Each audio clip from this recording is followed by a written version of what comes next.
લક્ષ્ય 5 અબજ સુધી પહોંચવું, ધીરેથી ઝડપથી વધતી તરફ ધ્યાન દોરવામાં આવ્યું. આ દિવસને 5 અબજનો દિવસ તરીકે ઓળખવામાં આવે છે અને આ દિવસથી વસ્તી વૃદ્ધિની ગતિશીલતાને સમજવામાં રસ લાગ્યો છે. અહીં કેટલીક મુખ્ય હકીકતો છે. આ ઘટનાથી પ્રેરિત થઈને સંયુક્ત રાષ્ટ્ર વિકાસ કાર્યક્રમે વસ્તી પડકારો વિશે જાગૃતિ લાવવા માટે 1989માં વિશ્વ વસ્તી દિવસની સ્થાપના કરી. ડિસેમ્બર 1990માં સંયુક્ત રાષ્ટ્ર મહાસભાએ દર વર્ષે 11 જુલાઈને વિશ્વ વસ્તી દિવસ તરીકે ઉજવવો ઠરાવ પસાર કર્યો. પ્રથમ વિશ્વ વસ્તી દિવસ એટલે 11 જુલાઈ 1990ના રોજ ઉજવવામાં આવ્યો હતો. તેમાં 90 દેશોએ ભાગ લીધો હતો.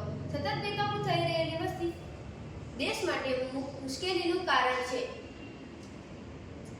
વધી રહેલી વસ્તીનું પરિણામ નિરક્ષરતા, બેરોજગારી, ભૂખમરો, ગરીબી અને અનિયંત્રિત વસ્તીનું પરિણામ છે. વધી રહેલી વસ્તીને રોકવા માટે પરિવાર નિયોજન જેવા જરૂરી છે. વધી રહેલી વસ્તીનું પરિણામ અને લોકોને આ અંગે જાગૃત કરવા માટે રાષ્ટ્રીય અને આંતરરાષ્ટ્રીય સ્તરે તમામ પ્રયાસો કરવામાં આવે છે. વિશ્વમાં વસ્તી વધારાની સમસ્યા પ્રત્યે લોક જાગૃતિ ખૂબ જરૂરી છે. તો ચાલો આપણે તેની ગંભીરતા સમજીએ અને લોકોને આ અંગે જાગૃત કરીએ. ધન્યવાદ.